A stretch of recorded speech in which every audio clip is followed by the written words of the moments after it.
எல்லாருக்கும் வணக்கங்க. மிஸ்ஸஸ் கோபி சமையல் சேனலுக்கு உங்கள் எல்லாரையும் அன்புடன் வரவேற்கிறேன். இன்றைக்கி நம்ம சேனலில் நம்ம பார்க்க போகிறது 2 ரெசிபிங்க. ராகி மாவு வச்சு செய்யக்கூடிய ராகி பக்கோடா, அதே ராகி மாவு வச்சு செய்யக்கூடிய ராகி ரொட்டி. இது வந்து சுலபமாக ஈஸியாக ரொம்ப டேஸ்ட்டாக நம்ம வீட்டில் செய்யலாங்க. குழந்தைங்கள்லேருந்து பெரியவங்க வரைக்கும் எல்லாருக்கும் இது வந்து ரொம்ப பிடிக்கும். வாங்க இது எப்படி செய்கிறது அப்படிங்கிறத பார்க்கலாம். ஃபஸ்ட்டு ராகி பக்கோடா செய்கிறதுக்கு தேவையான பொருட்கள் என்னென்னு பார்த்துடலாங்க. இதுக்கு ராகி மாவு வந்து நான் 1 கப் எடுத்திருக்கேன். முருங்கை இலைகள் வந்து பறித்து சுத்தம் பண்ணி வச்சுருக்கேன். அப்புறம் கொஞ்சமாக நறுக்கின கறிவேப்பிலை, பூண்டு வந்து ஒரு 10 பல் பூண்டு வந்து இந்த மாதிரி தட்டி எடுத்து வச்சுருக்கேங்க. அப்புறம் பெரிய வெங்காயத்தை நீல வாக்கில் நறுக்கி எடுத்து வச்சுருக்கேன். நீங்கள் வந்து பெரிய வெங்காயம் சேர்க்காமல் செஞ்சாலும் நல்லாயிருக்கும். ஃபஸ்ட்டு இதை வந்து மாவு வந்து ஒரு பவுலில் சேர்த்துக்கோங்க. சேர்த்துட்டு அது கூடயே தட்டி வச்சுருக்க பூண்டு வந்து சேர்த்துக்கோங்க. நீங்கள் வந்து வச்சு சாப்பிடக்கூடிய ஸ்நாக்ஸ் அப்படின்னா வெங்காயம் சேர்க்காமல் செஞ்சிங்கன்னா உங்களுக்கு வந்து இந்த ராகி பக்கோடா வந்து சீக்கிரம் கெட்டு போகாது. ஆனால் வெங்காயம் அதிகமாக சேர்த்து செஞ்சால் தான் பக்கோடா நல்லாயிருக்குங்க. இப்போது முருங்கை இலைகளும் இது கூட சேர்த்துக்கலாம். அடுத்ததாக வந்து நம்ம பொடியாக நறுக்கி எடுத்து வச்சுருக்க கருவேப்பிலைகளை சேர்த்துக்கலாங்க. சேர்த்துட்டு இதுக்கு தேவையான அளவு மிளகாய்த்தூளும் உப்பும் சேர்த்துக்கலாம். நீங்கள் காரம் உங்களுக்கு எவ்வளோ சாப்பிடுவீங்களோ அதுக்கு தகுந்த மாதிரி மிளகாய்த்தூள் சேர்த்துக்கோங்க. அப்புறம் இதுக்கு டேஸ்ட்டுக்கு தகுந்த மாதிரி உப்பு சேர்த்துக்கோங்க. நீங்கள் வெங்காயம் சேர்க்காமல் செஞ்சால் இது வந்து தட்டுவடை மாதிரி நல்லாயிருக்குங்க. வெங்காயம் சேர்த்து செய்கிறதுனால இது வந்து பக்கோடா மாதிரி ரொம்ப முறுமுறுப்பாக சூப்பராக இருக்குங்க. இப்போது இதுக்கு தேவையான அளவு தண்ணி விட்டு நல்லா இந்த மாதிரி கலந்து விட்டுக்குங்க. இது வந்து ஒரு போண்டா மாவு பதத்துக்கு இருக்கணும். நீங்கள் கிள்ளி எடுத்து போட்டிங்கன்னா எண்ணெயில் இந்த மாதிரி விழுகணுங்க. இப்போது சூடாக இருக்க எண்ணெயில் இதை வந்து நம்ம கொஞ்சம் கொஞ்சமாக இந்த மாதிரி சேர்த்து நல்லா பொரிய விட்டுடலாங்க. நீங்கள் வந்து இந்த மாதிரி கொஞ்சம் கொஞ்சமாக சேர்த்துக்கோங்க. அப்போ தான் மாவு வந்து நல்லா வேகும். இந்த மேலே இருக்க வெங்காயம் எல்லாம் வந்து நல்லா செவந்து வர அளவுக்கு இதை வந்து வேக விட்டுருங்க. பாருங்கள், நம்மளோட ராகி பக்கோடா ரொம்ப ஈஸியாக சுலபமாக நம்ம குயிக்காக செஞ்சு முடிச்சிடலாம். இந்த மாதிரி சேர்த்து விட்டதுக்கப்புறம் இந்த சலசலப்பெல்லாம் நல்லா அடங்குற வரைக்கும் வேக விடுங்க. அப்போ தான் நல்லா முறுமுறுப்பாக சூப்பராக இருக்கும். ரொம்ப நேரம் விட்டிங்கனாலும் நம்மளுக்கு வந்து மேலே வந்து கருகிரும். தீயை வந்து ஒரு மீடியமான ஃப்ளேமில் வச்சு நல்லா இந்த மாதிரி வேக விட்டுக்கோங்க. அவ்வளோதான், நம்மளுடைய ராகி பக்கோடா ரெடி ஆயிடுச்சுங்க. பாருங்கள், பார்க்கவே எவ்வளோ சூப்பராக உங்களுக்கு பார்க்கவே தெரியும் இது எவ்வளோ கிறிஸ்பியாக இருக்குன்னு. நீங்கள் வந்து பூண்டு சேர்க்கறதுனால அந்த ஃப்ளேவர் வந்து இந்த ராகி பக்கோடாவில் ரொம்ப சூப்பராக இருக்குங்க. அவ்வளோதாங்க, நம்மளோட ராகி பக்கோடா டக்குன்னு ரெடி ஆயிடுச்சு. இதை வந்து நீங்கள் ஸ்நாக்ஸ் செய்யணும்னு நினைக்கிற நேரத்தில் உடனே செஞ்சு முடிச்சிடலாம். இதுக்கு வந்து ரொம்ப டைமெல்லாம் எடுத்துக்காதுங்க. அதனால் உங்களுக்கு எப்போ ஸ்நாக்ஸ் செய்யணும்னு தோணுதோ அப்போ உடனே இந்த ஸ்நாக்ஸ் செஞ்சு எல்லோரும் என்ஜாய் பண்ணுங்கள் உங்கள் வீட்டில். அடுத்தது ராகி ரொட்டி எப்படி செய்கிறதுன்னு பார்க்கலாம். இதுக்கு ராகி மாவு 1 கப் எடுத்துக்கோங்க. அப்புறம் கறிவேப்பிலை, அப்புறம் சின்ன சின்னதாக நறுக்கின வெங்காயம், தேவையான அளவு உப்பு, மிளகாய்த்தூள் இதெல்லாம் எடுத்துருக்கேங்க. வாங்க இனி இது எப்படி செய்கிறது அப்படிங்கிறத பார்க்கலாம். இப்போது ஒரு பவுலில் இந்த மாதிரி மாவு எடுத்துக்கோங்க. எடுத்துகிட்டு இது கூட தேவையான அளவு உப்பும் மிளகாய்த்தூளும் சேர்த்துக்கோங்க. சேர்த்துட்டு இப்போ வந்து நம்ம நறுக்கி வச்சுருக்க வெங்காயத்தை சேர்த்துக்கலாம். ராகி ரொட்டிக்கு வெங்காயத்தை வந்து கொஞ்சம் சின்ன சின்னதாக நறுக்கிக்கோங்க.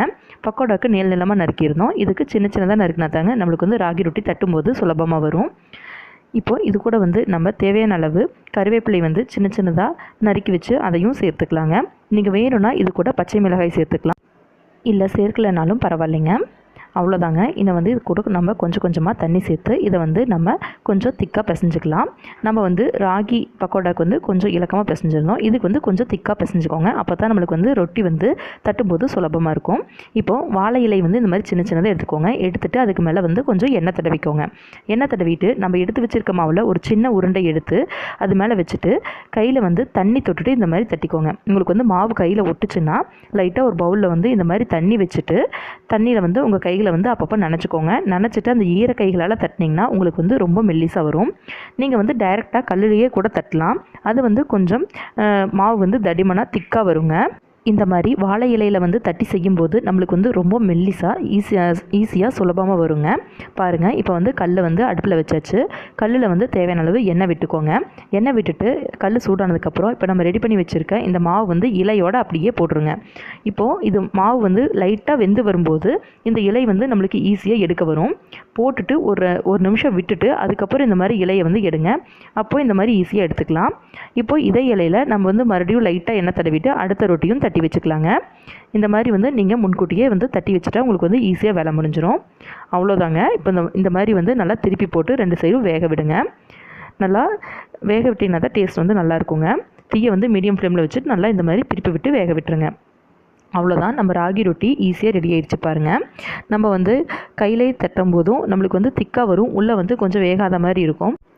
அதனால் இப்படி வாழை இலையில் வந்து தட்டி ட்ரை பண்ணி பாருங்கள். உங்களுக்கு வந்து டேஸ்ட் ரொம்ப பிடிக்கும். நல்லா வேகவும் செய்யுங்க.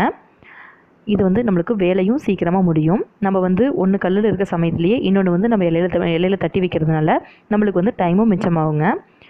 பாருங்கள், அவ்வளோதான். இந்த மாதிரி வந்து 2 சைடும் நல்லா திருப்பி போட்டு வேக விடுங்க. தீயை வந்து ரொம்ப ஃபாஸ்ட்டாக வைக்க வேண்டாம், மீடியம் ஃப்ளேம்லேயே வச்சுக்கோங்க. இது கூட வேண்டாம் நீங்கள் வந்து மாவு பிசையும் போது கொத்தமல்லி இலை இருந்துச்சுன்னா அதுவும் சேர்த்து பிசையலாங்க. அதுவும் வந்து மனம் வந்து ரொம்ப நல்லாயிருக்கும். இது வந்து ரொம்ப ஹெல்த்தியான டேஸ்டியான டிஃபனுங்க. இதை வந்து நீங்கள் டிஃபன் கூட செஞ்சு சாப்பிட்லாம். எல்லாருக்குமே இது ரொம்ப பிடிக்குங்க. அது மட்டும் இல்லாமல் ராகி மாவில் வந்து கால்சியம் சத்து, அயன் சத்து இது ரெண்டுமே வந்து ரொம்ப அதிகமாக இருக்குது. அதனால் குழந்தைங்களுக்கு நீங்கள் அடிக்கடி இந்த மாதிரி செஞ்சு கொடுக்கலாம். பெரியவங்களுக்கும் இது வந்து உடம்புக்கு ரொம்ப நல்லது. அதனால் இதை வந்து நீங்கள் தினசரி உணவில் கூட சேர்த்துக்கலாங்க.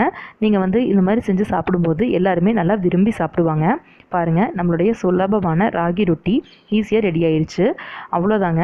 இந்த ஸ்நாக்ஸ் வந்து எல்லாத்துக்கும் ரொம்ப பிடிக்கும். இதை வந்து கண்டிப்பாக உங்கள் வீட்டில் எல்லோரும் ட்ரை பண்ணி பாருங்கள். ட்ரை பண்ணி பார்த்துட்டு டேஸ்ட் எப்படி இருந்துச்சு அப்படிங்கிறத நம்ம கமெண்ட் பாக்ஸில் சொல்லுங்கள். ராகி பக்கோடா, ராகி ரொட்டி இது ரெண்டுமே உங்கள் எல்லாருக்கும் ரொம்ப பிடிச்சிருக்குன்னு நினைக்கிறேன். நம்ம மிஸ்ஸஸ் கோபி சமையல் சேனலை இது வரைக்கும் சப்ஸ்கிரைப் பண்ணாமல் இருந்தால் சப்ஸ்கிரைப் பண்ணிக்கோங்க. கூடவே அந்த பெல் பட்டனையும் ப்ரெஸ் பண்ணிக்கோங்க. மேலும் லைக் பண்ணுங்கள், கமெண்ட் பண்ணுங்கள், ஷேர் பண்ணுங்கள். தேங்க்யூ ஃபார் வாட்சிங்.